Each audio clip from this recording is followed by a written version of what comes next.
Ayan mga boss, may sinamahan po tayo na customer. Ito mga boss, galing pa to sa Lipa, Batangas at dumaan po sa shop po natin sa Las Piñas at nagpasama po sa Infanta, Quezon. Magre-risko kami doon mga boss dahil ang isang sasakyan nila nandoon, ang kanyang Hilux na sasakyan. So kanina mga boss, habang bumibiyahe na kami, ganun talaga, di po maiwasan ng disgrasya. Buti na lang, nayupi lang yung sa harapan namin at nasira yung bumper at ang radiator at nayupi. Pero kahit may tagas yung radiator, kaya pa tumakbo. So yun nga mga boss, tinuloy na namin. So ayan mga boss, alas 8 po tayo ng gabi dumating. So madilim po. So ito po yung Fortuner na sinakyan po namin mga boss. Tinanggal na po natin ang bumper. At ito nga po na nayupi yung condenser sa aircon at ang radiator po ito nayupi. So ito po siya. Ito na po yung Toyota Hilux na makina. So i-check po natin ito mga boss kasi maingay ang turbo.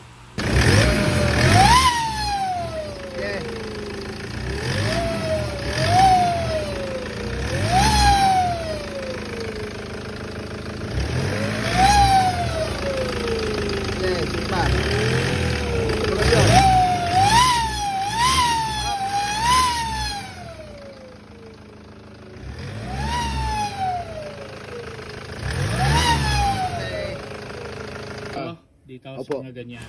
So ayan nga mga boss, maingay nga ang turbo niya. Kaya ang ginawa namin mga boss, babaklasin na po natin itong turbo niya sa makina para po matapos agad. Kasi po malayo pa ang pinanggalingan natin. Kailangan pag matapos to, uuwi rin po tayo agad. So may dinala na kami nito mga boss na surplus na turbo. So ito po yung turbo niya mga boss na nakakabit sa makina. Natanggal na po natin.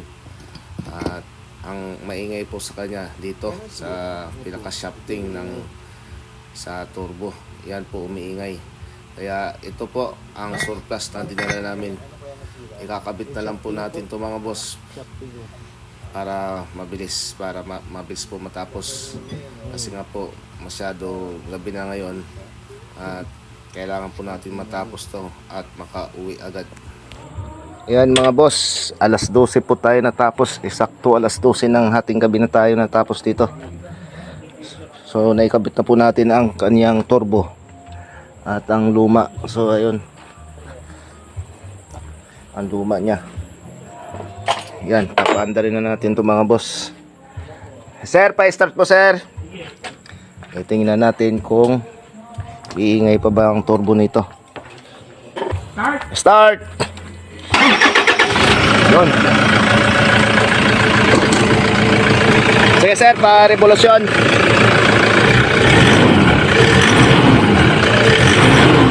Sige.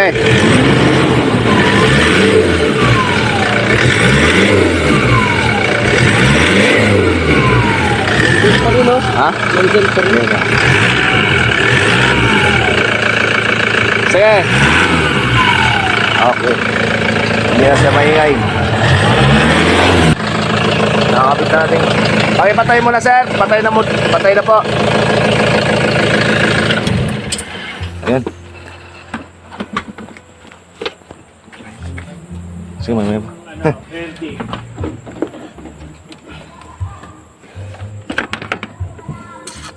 Ba? Meron.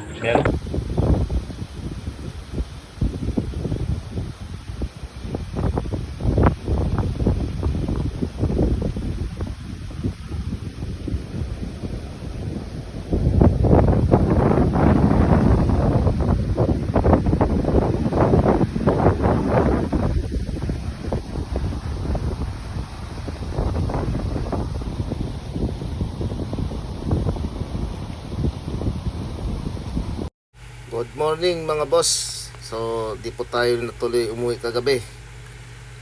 Nagpalipas po tayo ng umaga po dito dahil sa gabi pag bumalik pa kami delikado po ang daan kasi maraming pong bundok na aakyatin po natin. At isa pa, masyadong madilim po ang dadaanan natin. So, yun nga po, nagpaumaga po kami ngayon, pero paalis na rin po kami mga boss. So ngayon maaga na at maliwanag na. So i-double check na po natin ang ginawa po natin kagabi. Baka po may nagkaroon na sira. Baka may tagas na langis o kaya tubig.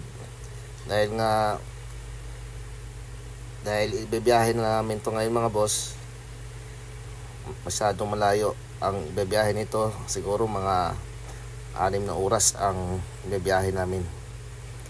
So papatakbuhin namin to mga boss sa Las Piñas. Iuwi po namin to sa shop sa Las Piñas dahil yung isang Fortuner na nabangga iiwan po dun sa shop at ipapagawa.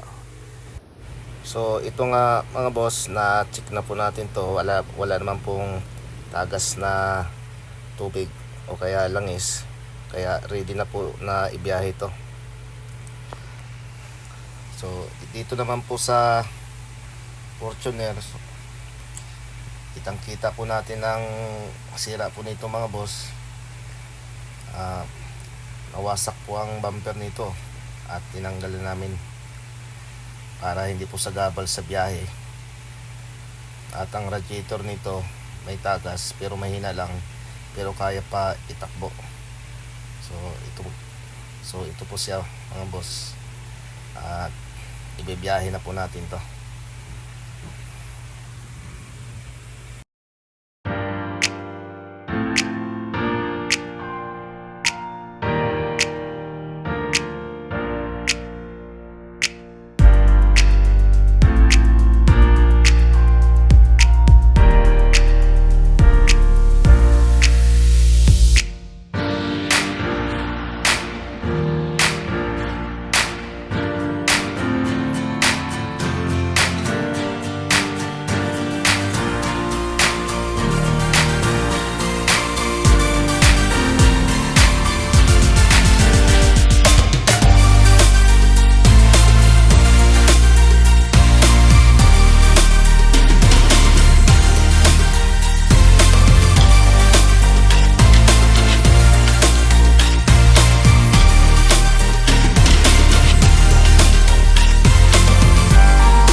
Ayan mga boss, mating din tayo sa shop. So yung pick up po na ginawa natin, sinervisan, pauwi na po yan sa Lipa, Batangas. So ito Fortuner mga boss, iiwan ko to rito at ipapagawa po ang bangga po nito dahil po masyado malaki po ang sira po nito mga boss. Dahil marami pong papalitan dito dahil sira po ang radiator saka yung condenser po sa aircon at bumper. So yun po mga boss, salamat po sa panonood.